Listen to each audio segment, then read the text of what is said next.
বেড়াতে যাওয়ার একটা ভিডিও তো আপনাদেরকে দিয়েইছিলাম। এই অপূর্ব সুন্দর তীর্থাং নদীর পাশেই আমরা ছিলাম, যাকে ঘিরে আছে চারিদিকে পাহাড়। সেদিন ছিল সকালবেলা, সূর্য যখন উঠছিল, সূর্যটা এত দেরি করে উঠছে, আমরা ভাবছি কেন উঠছে না। তারপরে বুঝলাম পাহাড়ের ওপাশ থেকে আসতে অনেক দেরি হচ্ছে সূর্যের মুখ দেখতে আর কি।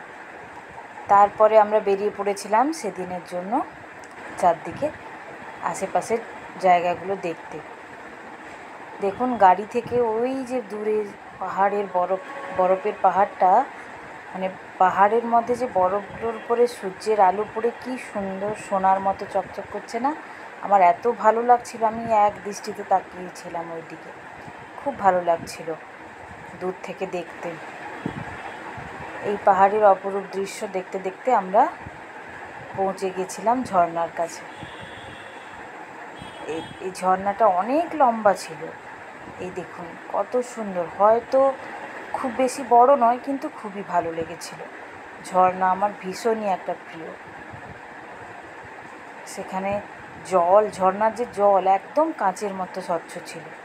তারই পাশে একটা পাখির সঙ্গে আমাদের দেখা হয়েছিল, যারা দুজন পাখি ছিল।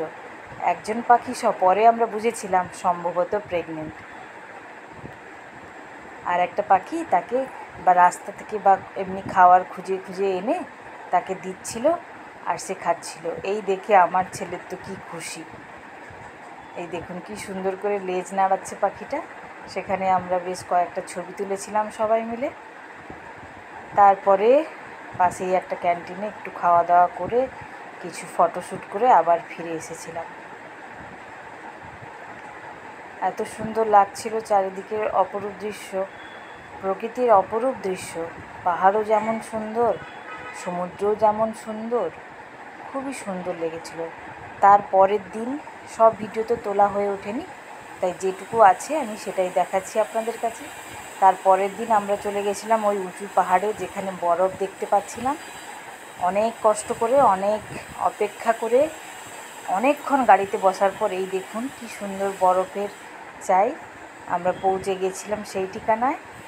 খুব ভালো লেগেছিল। রাস্তায় যেতে যেতে আমার একটু কষ্ট হয়েছিল, বাকিদের কারোর কোনো কষ্ট হয়নি।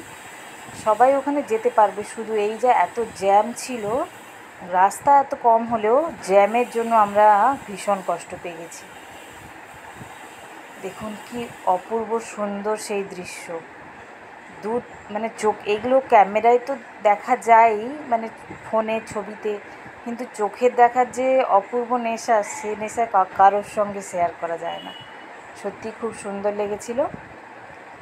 আমরা সেখানে খুব খেলা করেছিলাম বরফের সাথে, বরফের মধ্যে গিয়ে বেশ কিছু ফটোশ্যুটও করেছিলাম। সেখানে আমার ছেলে খুব সুন্দর সুন্দর বরফ দিয়ে বানিয়েছিল, স্নোম্যান বানিয়েছিল। এই আসলে এত উঁচুতে গেলে ওই যে ওরা ওখানে সব থাকে, মানে বরফে বসার জন্য ড্রেস পরতে হয়, এইগুলোই খুব হ্যাপাজার হয়ে যায়। সেই ভিড়ের মধ্যে গিয়ে ড্রেস চুজ করো, ড্রেস পরো, এইসব খুব ঝামেলা। আর এই যে জ্যাম, যত গরমের ছুটি যেহেতু পড়েছে, সবাই আমরা মানালি চলে এসেছি, তাই প্রচুর ভিড়। অন্য সময় হয়তো এতটা ভিড় হয় না।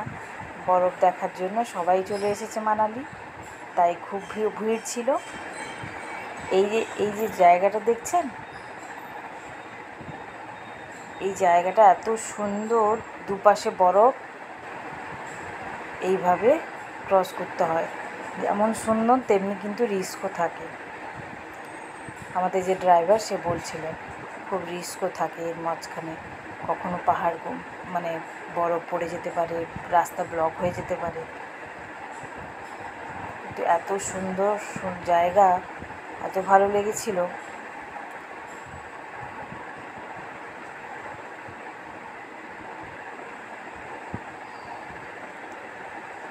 যাই হোক, এইভাবেই আমরা পৌঁছে গেছিলাম। সেখানে গিয়ে অনেক ছবিও তুলেছিলাম আমরা।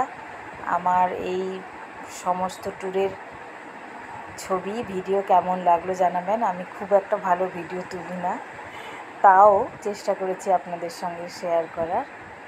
কেমন লাগলো জানাবেন। ভালো লাগলে অবশ্যই লাইক করবেন, আর আমার চ্যানেলটিকে যদি ভালো লাগে তাহলে অবশ্যই সাবস্ক্রাইব করে দেবেন।